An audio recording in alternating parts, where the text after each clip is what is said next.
राहुल शर्मा जी आगरा से। राधे राधे महाराज। महाराज जी नमस्कार। महाराज जी, संसार में धन और सुख कमाने हेतु श्री विष्णु जी की पूजा करते हैं और परंतु शुरुआत में शिव जी की भक्ति की थी। दोनों प्रभु की भक्ति में मन लगता है परंतु मन भ्रमित रहता है कि दोनों की बराबरी की सेवा कैसे करूं। क्या किसी एक को ही मानना चाहिए या दोनों का नाम जप अलग अलग करना चाहिए? दो आंखें हैं, दोनों में कौन प्रिय है? दोनों ही प्रिय। और दोनों का काम क्या है? एक काम है ले तो दोनों एक ही है, विष्णु और शिव। हमें दोनों से बराबर प्यार करना चाहिए, पर दोनों का जो फल होगा वो एक ही होगा। आनंद, सुख, भगवत प्राप्ति। कोई दो नहीं है, न शिव जी न हरि, ये दो नहीं, एक ही तत्व है। वही शिव बना हुआ है, वही हरि बना हुआ है। जैसे हमारी आंखें दो है लेकिन काम एक है, दृष्टि एक ही जाएगी, एक ही जगह जाएगी, ऐसे इन दोनों का फल एक ही होगा जो आप चाहेंगे। तो अब कभी इनमें छोटा बड़ा मत देखिएगा। शिव जी, अगर शिव जी से पूछा जाए कि आपके गुरु कौन है, आपके इष्ट कौन है, तो कहेंगे हरि। और हरि से पूछा जाए तो कहेंगे शिव जी। नहीं, देखो, रामेश्वर की स्थापना करके भगवान श्री राम शंकर जी की आराधना करते हैं और हनुमान जी रूप में शंकर जी राम जी के चरणों की आराधना करते हैं। हनुमान जी शंकर जी तो है ना। हाँ, तो इसीलिए ये दोनों एक ही हैं। और उपासना बिना शिव की किए, ये हम आपको और बता दें, विशुद्ध हरि की भक्ति नहीं हो सकती, ज्ञान का प्रकाश नहीं हो सकता। भगवान शिव विद्या के आदि गुरु हैं। मतलब अगर शिव की तरफ देखे तो लुढ़क कर मन उधर ही चला जाएगा, और हरि की तरफ देखे तो इधर लुढ़क के आ जाएगा। जिस समय जिधर लुढ़क जाए उधर ही पड़े रहो। बड़ा छोटा मत सोचो, इनमें बड़ा छोटा करना ठीक नहीं है। तो ये मन है और प्रभु वही है, दो नहीं। पर हम ये जरूर सबसे प्रार्थना करेंगे, बिना भगवान शंकर की कृपा के न शुद्ध ज्ञान होगा न हरि भक्ति होगी। जहाँ पर कृपा न करें पुरारी, सो न पाओ मुनि भगति। हमारी भगवान शिव अपार करुणा में है। भले उपासना न करो लेकिन श्रद्धा जरूर रखो। बिना श्रद्धा के, शिव कृपा के बिना हरि भक्ति नहीं मिलती।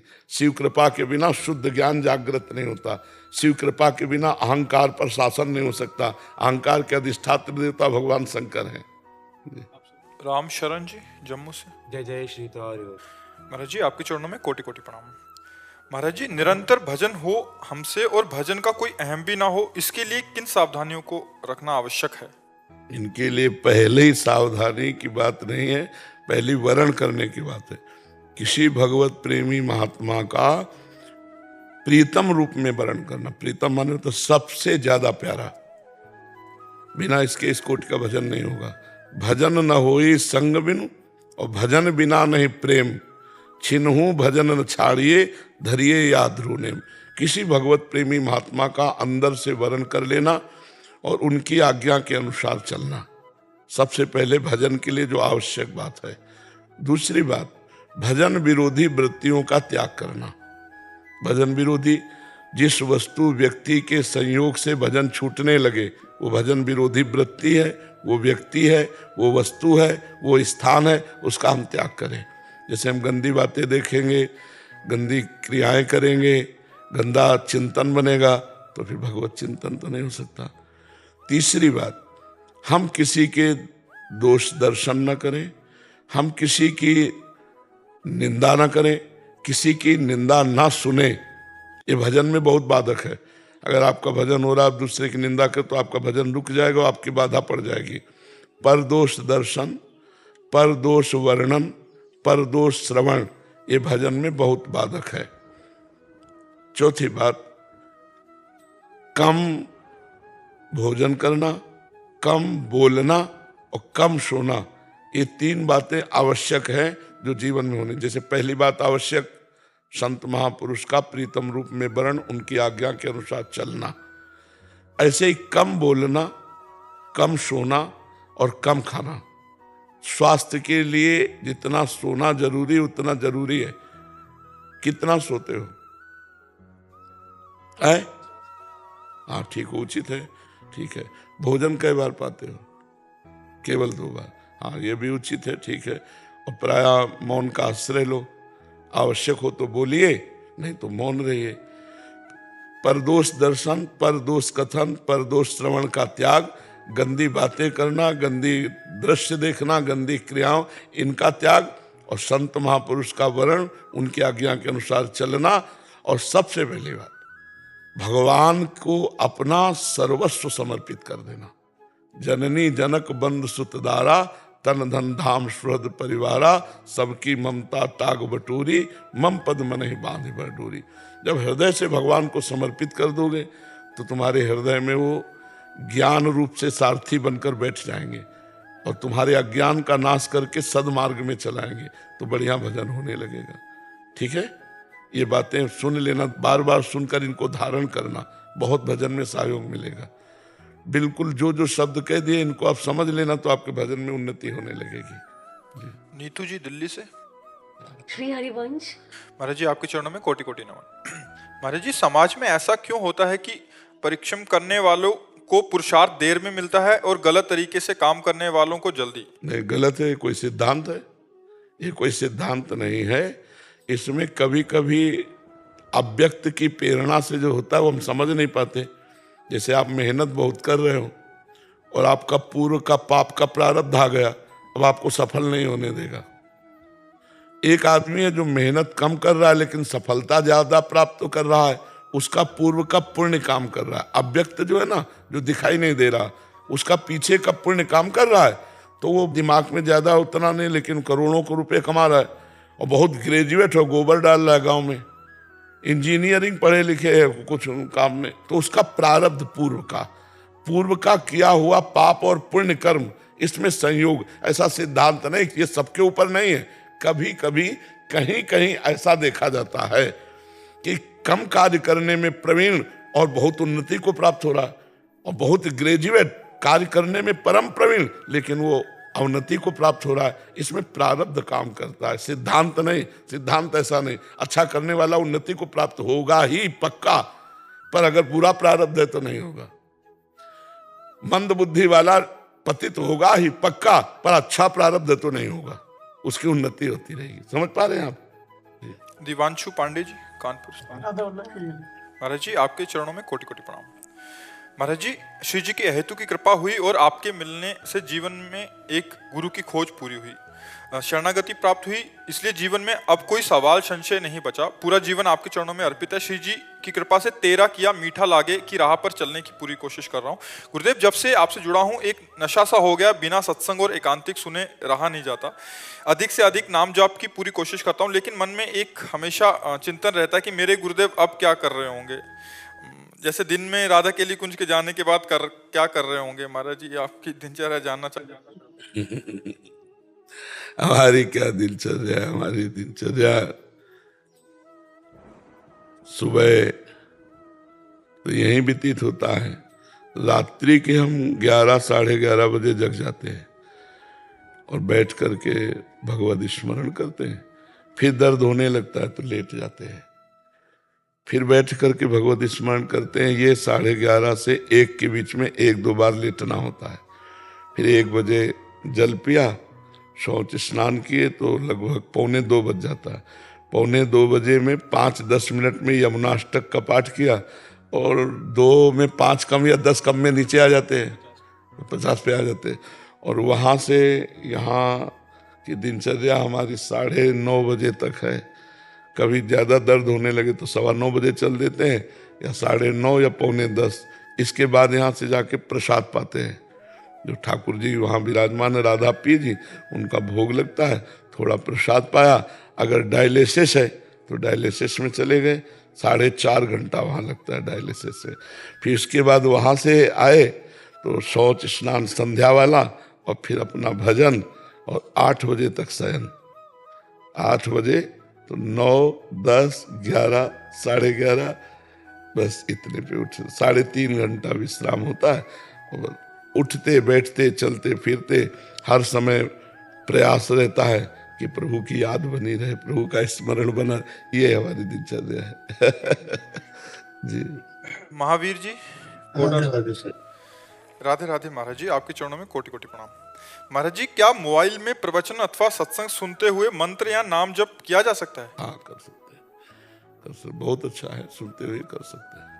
महाराज जी, आप कह रहे हैं कि आप कॉलेज का संचालन करते हैं, कभी कभी मन में अहंकार भाव जागृत हो जाता है एवं बच्चों पर एवं छात्रों पर क्रोध भी आता है महाराज जी। वो भी भगवान को समर्पित कर दीजिए, वो भी भगवान को समर्पित कर दीजिए कि आपने हमको गुरु पद दिया है, मान लो टीचर पद गुरु पद ही है, तो विद्यार्थी पर शासन करना बनता है। मतलब आप तो लौकिक विद्या के गुरु हैं, लौकिक विद्या ही है, हम तो अलौकिक विद्या के हैं। तो हमारे जो यहाँ रहते हुए संत जन हैं, तो अब हम इस भाव से नहीं डांटते हैं कि हम गुरु हैं, हम इस भाव से डांटते हैं कि हमको सेवा दी है प्रभु आपने, आप गलती करोगे तो आपको डांटेंगे हम, क्योंकि आपने सेवा दी हमको, तो वो सेवा भी प्रभु को समर्पित है। अच्छा, अब अहंकार आना, इस पे थोड़ा विचार करते हैं कि भगवान ने आपको योग्यता दी है, भगवान ने, तो हम क्यों अहंकार करें? मान लो भगवान ने अगर हमको इतनी बुद्धि न दी होती तो हम नहीं बोल पाते, तो दी तो भगवान ने है ना, तो हम अहंकार काहे को करें? भगवान की दी हुई वस्तु पर हमारा क्या अहंकार? तो आपको जो ज्ञान दिया भगवान ने, जो आपको विद्या दी भगवान ने, तो आप उनकी विद्या मान करके अगर देखेंगे तो अहंकार आपको नहीं होगा। अगर आ भी जाए तो भगवान के चरणों में समर्पित कर दो। महाराज जी, एक और था कि कुछ अवसरों को छोड़कर ईश्वर की प्रार्थना में या मंदिर में याचक भाव तो रहता है, किंतु दैन्य भाव जागृत नहीं हो पाता। अभी भजन करो तो फिर आ जाएगा, नाम जप करो भगवान का तो धीरे धीरे दैन्य भाव आ जाएगा। नाम जप और बढ़ाओ, अगर करते हो तो और नाम जप बढ़ाओ, जितना नाम जप अधिक होगा उतने सुधार होता चला जाएगा अंदर से, और दैन्य भाव आ गया तो भगवान मिल जाएंगे। यही दरबार दीन को आदर, रीति सदा चली आई। भगवान के दरबार में दैन्यता का आदर है, अहंकार से विरोध है, तो दैन्य भगवान के भजन से आएगा। जितना नाम जप करोगे उतनी दैन्यता आती चली जाएगी। पूनम त्रिपाठी जी, राधिका जी, महाराज जी आपके चरणों में कोटि कोटि प्रणाम। महाराज जी, क्या संत दर्शन करने जाने पर अपनी दिल की बात बिना कहे बस आंतरिक रूप से निवेदन करने पर भी वही कृपा दृष्टि मिलती है जो प्रश्न समक्ष निवेदन करने पर होती है? हाँ, संतों की कृपा दृष्टि को कैसे जीवन में उतारें? उनकी बात को मान लो तो कृपा दृष्टि आ जाएगी। अब जो ही कहें करें हम सोई, आयस लिए चले निज दासी, मन क्रम वचन त्रिशुद्ध सकल मत, हम श्री हरिवंश उपासी। जो आचार्य गुरु संत की बात मान ले वो कृपा पात्र, और जो बात ना माने वो अपात्र। तो हम किसी की भी कृपा प्राप्त करने के लिए उसकी बात माने, चाहे गुरुदेव की हो, चाहे संत की हो, चाहे भगवान की हो। भगवान गीता जी में कह रहे हैं हम भगवान की बात मान लें, संत उपदेश कर रहे हैं हम उनकी बात मान लें, तभी हमारे ऊपर कृपा का प्रकाश होगा। ऐसे तो सब है, सब है। जो आज्ञा का पालन करेगा वही कृपा में डूबेगा। संत आज्ञा का पालन, गुरु आज्ञा का पालन, शास्त्र आज्ञा का पालन अत्यंत अनिवार्य है। कहने न कहने की कोई जरूरत नहीं, आप मत कहो और देखो आपको उत्तर मिलता है कि नहीं मिलता। आप मत कहो, कोई प्रश्न मत करो और चुप रहो, अपना प्रश्न कर दो अंदर से और जाओ। या तो एकांतिक में सुनने को मिल जाएगा या अंदर ही उत्तर आ जाएगा। वो सर्व सामर्थ्यशाली गुरुदेव सबके हृदय में बैठा है, वो समझा देगा। महाराज जी, अगर कोई कह दे जाओ कृपा हो जाएगी तो कृपा नहीं होगी। कुछ नहीं होना, हम हाथ धर दे। अगर ऐसे कृपा हो जाए तो हम हाथ रख दे भाई, काहे को हम बोले तुम सुनो, कुछ नहीं होने वाला। अब हम कह रहे जाओ राधा राधा जपो कृपा हो जाएगी, अब जपो राधा राधा। पराई माता बहनों की तरफ गंदी दृष्टि से मत देखो, कोई नशा मत करो, नाम जप करो, दूसरों का परोपकार करो, कृपा ही कृपा है और हो जाएगी कृपा। भगवान की कृपा जीवन समर्पित करने से मिलती है। हम अपना जीवन उनकी आज्ञा में समर्पित कर दिया, अब हम कृपा पात्र बन गए। महाराज जी, कृपा का यथार्थ स्वरूप है कि हम माया बंधन से मुक्त होकर भगवान को प्राप्त हो जाए। हम सदा सदा के लिए दुखों से छूटकर सुख में निमग्न हो जाए। हमारे जीवन में कोई दुख सुख का प्रभाव न पड़े, न दुख का न सुख का। सुख में फूले नहीं, दुख में भूले नहीं, और बराबर संसार मार्ग को चीरते हुए भगवान तक पहुंच जाए, इसका नाम कृपा है। जासु कृपा सब भ्रम मिटी जाई, गिर जा सोई कृपालु रघुराई। भगवान की प्राप्ति कर लें, यही कृपा है। दुख सुख में समान भाव रहे, यही कृपा है। शत्रु मित्र में समान भाव रहे, यही कृपा है। कृपा का मतलब थोड़ी रुपया मिल जाए तो कृपा होती नहीं, रुपया है तो कृपा, नहीं है तो कृपा है। दोनों में हम जीना सीखें, ये कृपा सिखाती है। वो बाहरी प्रहार होगा हमारा, बाहरी तो सबके ऊपर होता है, बड़े बड़े सिद्धों के ऊपर होता है, सहना पड़ता है। वो सहने की सामर्थ्य भगवान के नाम से आती है। खूब नाम जप करो, अच्छे आचरण करो, किसी से घिघियाने की जरूरत नहीं कि कृपा कर दो, अपने आप कृपा हो जाएगी। जामवंत का सुन रघुराया, जा पर नाथ करो तुम दाया, ताय सदा शुभ कुशल निरंतर, सुर नर मुनि प्रसन्नता ऊपर, सोई विजयी विनयी गुरु सागर, तासु सुजस त्रैलोक उजागर। प्रभु की कृपा भयो सब काजू, जन्म हमार सुफल भाजू। जा पर कृपा राम की हुई, ता पर कृपा करे सब कोई। भजन ही कृपा है, सतमार्ग ही कृपा है। अगर आप अच्छे से चल रहे हो तो ऋषि मुनि सबकी कृपा प्राप्त हो जाएगी। कृपा पैसे से नहीं बिकती, कृपा अपने जीवन को सच्चे मार्ग में चलाने से प्राप्त होती है।